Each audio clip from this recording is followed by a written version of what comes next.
မြန်မာနိုင်ငံရဲ့လူသားချင်းစာနာမှုချက်အတွက်ကပိုပြီးနှဆိုင်လာနေပါပြီဒီနေ့မှာတော့ဒီချက်အတဲ့နောက်ွယ်ကကင်းကနန်တွေကပြောပြနေတဲ့တုံးလုံးဆရာဇလန်တပုတ်ကိုတင်ဆက်ပေးမှာပါလွန်ခဲ့တဲ့နိုင်ငံအတွင်းမှာအခြေအနေတွေဘယ်လောက်ကြီးပြောင်းလဲသွားလဲဆိုတာကိုအတူတူလေ့လာကြည့်ကြအောင်ပါကဲဒီမှာကြည့်လိုက်ပါ69ရာခိုင်နှုန်းဒီတိုင်းကြည့်ရင်တော့ဘာမှမသိဘူးเนาะဒါပေမဲ့ခဏနေဒီကင်းကနန်းကအရာအားလုံးရဲ့အဖြစ်ဖြစ်လာပါလိမ့်မယ်အဲ့ဒီ69ရာခိုင်နှုန်းကလူပေါင်း16တန်းရဲ့ဘဝနဲ့တိုက်ရိုက်ပတ်သက်နေပါတယ်ဟုတ်ပါတယ်16တန်းမှာသူတို့တော့ဒီကိန်းကနန်းကဘယ်လိုအဓိပ္ပာယ်တက်ရောက်နေလဲဒါကိုပဲကျွန်တော်တို့အဖြေရှာသွားကြမှာလားကဲဒီဇလန်ကိုအပိုင်း6ပိုင်းနဲ့ရှင်းပြသွားပါမယ်အချင်းတွေကဘဲကနေစပြီးဘယ်လိုဖြစ်လာတယ်ဆိုတာကိုတစင်ချင်းစီလိုက်ကြည့်သွားကြတာပေါ့ဟုတ်ပြီပထမဆုံးအပိုင်းအနေနဲ့အစပြောခဲ့တဲ့6.9ရာခိုင်နှုန်းရဲ့အဓိပ္ပာယ်ကိုတည်တည်ချာချာနားလည်ဖို့ဆိုရင်2026ခုနှစ်အတွက်ထုတ်ပြန်ထားတဲ့ခန့်မှန်းချက်တွေကိုအရင်ဆုံးလေ့လာကြည့်အောင်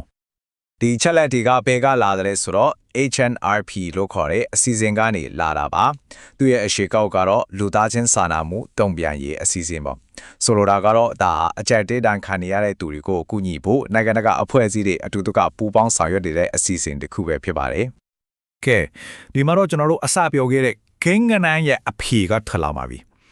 2026မှာအကူအညီလိုအပ်နေတဲ့လူပေါင်း16.2တန်းအတွက်လိုအပ်တဲ့ရန်ပုံငွေကဒေါ်လာ1,890နီးပါးလောက်ရှိတယ်။ဒါပေမဲ့တကယ်ရထားတာက6.9 လာခိုင်နှုန်းပဲ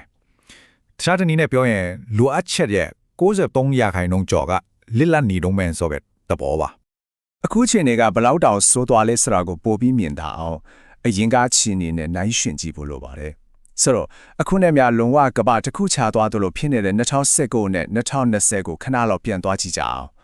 2019နဲ့2020တုန်းကအခြေအနေကတော်တော်လေးကွာခြားခဲ့ပါတယ်အကူအညီလိုအပ်သူကတန်းလောက်ပဲရှိခဲ့ပြီးတော့လိုအပ်တဲ့ရန်ပုံငွေရဲ့80ရာခိုင်နှုန်းကနေ80ရာခိုင်နှုန်းကျော်အချီကိုရရှိခဲ့တယ်ဆိုလိုတာကအဲ့ဒီအခြေအနေကိုကောင်းကောင်းထိန်းချုပ်ထားနိုင်ခဲ့တယ်လို့ပြောလို့ရပါတယ်ဒါပေမဲ့2021ခုနှစ်ကစပြီးတော့အရာအလုံးကပြောင်းပြန်ဖွတ်သွားခဲ့တယ်ဒီ timeline ကအခြေအနေဘယ်လောက်မြင့်တဲ့ဆန်းဆန်းနဲ့ကြောက်စရာကောင်းလောက်အောင်ပြောင်းလဲသွားလဲဆိုတာကိုပြနေပါတယ်ကြည့်ပါဦး2019မှာတန်းတောင်မပြည့်ခဲ့တဲ့အကူအညီလိုအပ်သူအရေးအတွက်ဟာ2020မှာတော့လူပေါင်း30နီးပါးအထိကိုခုန်တက်သွားခဲ့တာပါတကယ်ကိုမယုံနိုင်လောက်ဆရာပါပဲဒီ bar chart ကိုကြည့်လိုက်ရင်ပိုပြီးတော့ရှင်းသွားပါလိမ့်မယ်၄နှစ်ပဲရှိသေးတဲ့ကာလအတွင်းမှာအကူအညီလိုအပ်သူအရေးအတွက်ဟာအဆက်16ဆနီးပါးတိုးလာခဲ့တာပါဟာပြီလောအချက်တွေကတော့ဒီလောက်အထိတိုးလာပြီဒါကိုရောဘယ်လိုတုံ့ပြန်ခဲ့ကြသလဲဒီနေရာမှာပဲဒီဇလန်ရဲ့အဓိကပြဿနာကိုစပြီးတွေ့ရတော့မှာပါ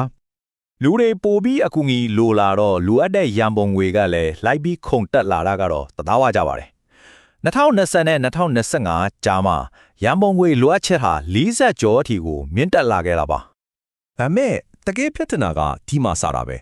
လိုအပ်ချက်တွေကမိုးထိုးအောင်မြင့်တက်နေတဲ့အချိန်မှာတကယ်တမ်းရရှိတဲ့ရန်ပုံငွေရခိုင်နှုန်းကတော့ပြောင်းပြန်နေမဲ့ထိုးကြလာခဲ့ပါတယ်။အဲ့ဒီမှာပဲလိုအပ်ချက်နဲ့ရရှိမှုကြားကကွာဟကြီးကတပြေးပြေးကျေလာတော့တာပါပဲ။ဆိုလိုရင်းကတော့အရန်ရှင်းပါတယ်။လူတွေအကူအညီပိုအလုပ်လာလေလေတကယ်တမ်းရတဲ့ရန်ပုံငွေအထောက်ပံ့ကနည်းသွားလေပါပဲ။အဲ့တော့2025ခုနှစ်ရဲ့အချက်အလက်တွေထဲမှာရန်ပုံငွေခွဲဝေမှုနဲ့ပတ်သက်ပြီးဦးစားပေးကိစ္စတွေကြောင့်စိတ်ဝင်စားလာကောင်းတဲ့အချက်တစ်ခုကိုတွေ့ရပါတယ်။ဒီနိုင်ရင်ချက်ကတော်တော်လေးကိုစဉ်းစားစရာကောင်းပါတယ်။တစ်ဖက်မှာလူတန်း20နီးပါးကိုတက်ရောက်နေတဲ့အထွေထွေအကျက်တွေအထက်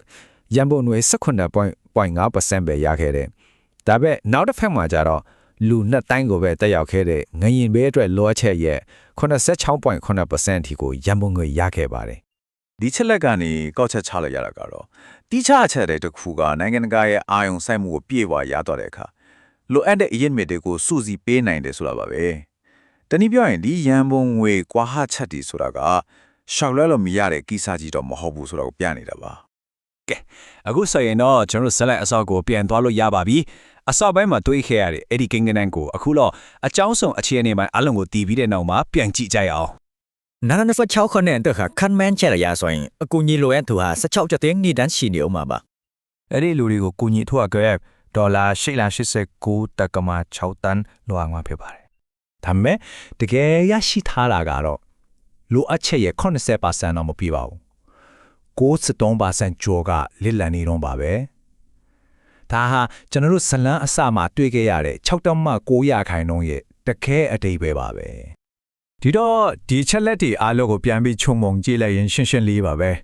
အကူကြီးလိုအပ်သူတွေကအစမတန်တိုးလာတယ်လိုအပ်တဲ့ရမုံငွေကလည်းလိုက်တက်လာတယ်ဒါပေမဲ့တကယ်ရတဲ့အကူကြီးကတော့ထိုးကျသွားပြီအခုဆိုရင်လိုအပ်ချက်နဲ့ရရှိမှုကြားမှာတော်တော်ကြီးမားတဲ့ကွာဟာချက်ကြီးဖြစ်ပေါ်နေပြီဆိုလာပါပဲ